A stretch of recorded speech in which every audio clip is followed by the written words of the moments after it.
Thanks so much for tuning in this week. Welcome to Confirmation. Hope you had a really good week, and we are going to jump into some history today.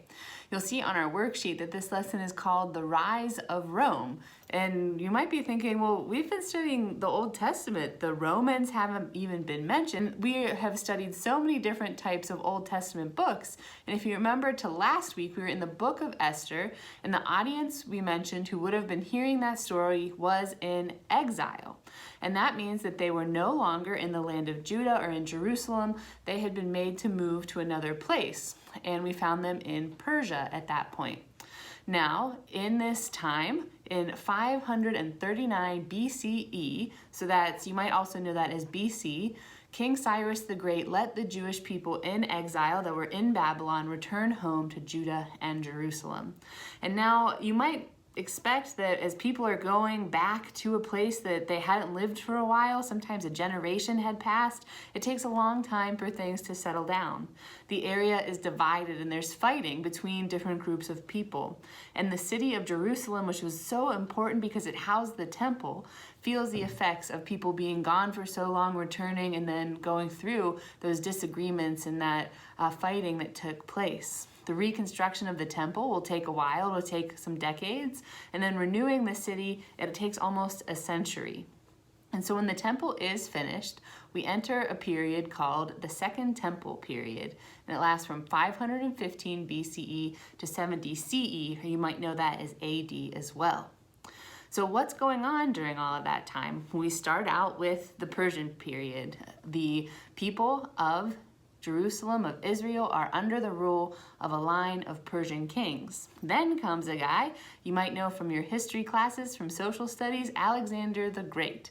And Alexander the Great does his conquests, and then the area is ruled by his successors, including a family called the Ptolemies and a group called the Seleucids.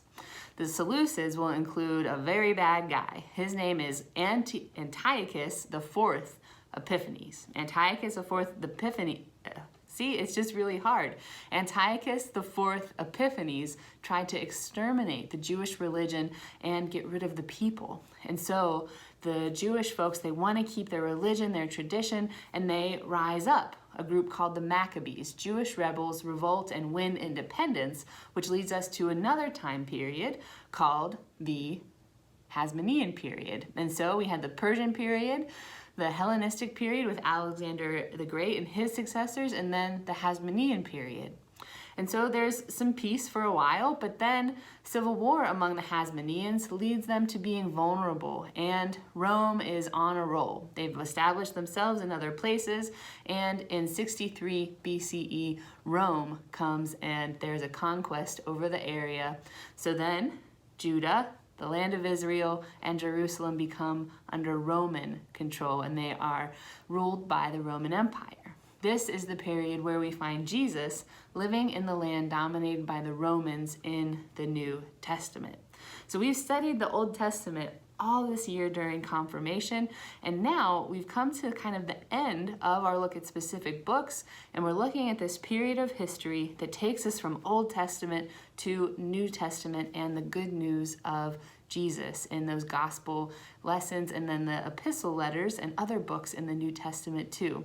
So that's what's coming up in the future for you in confirmation, but we are through a lot of our Old Testament information. So that's the period that we're looking at now, the rise of Rome, that gets us to the New Testament. Now, I love history. There's so many cool things we can learn about the things that have happened in the past. And so we looked at a few different periods that happened in the Old Testament time to bridge us to the New Testament. And there might be a time period that you're really interested in. Maybe you're interested in military history, so one of the world wars or the Civil War is interesting to you. Perhaps you look at a time of social change like the 1960s. Let me know for your challenge this week what your favorite period of history is and why. Remember, the why is always really important. So thanks for tuning in. Next week, we're going to be doing a review of all of the things we learned in the Old Testament. So get ready for that. And then the following week, we'll be doing a wrap up of, well, I've done my first year of confirmation. What does that mean? What's next? So that's what's coming up for us. Thanks so much for being part of confirmation as we're learning about faith and strengthening our relationship with God. Make sure as part of that strengthening your relationship with God, you're taking some time to pray on your own or with your family. Have a great week, and we'll see you soon.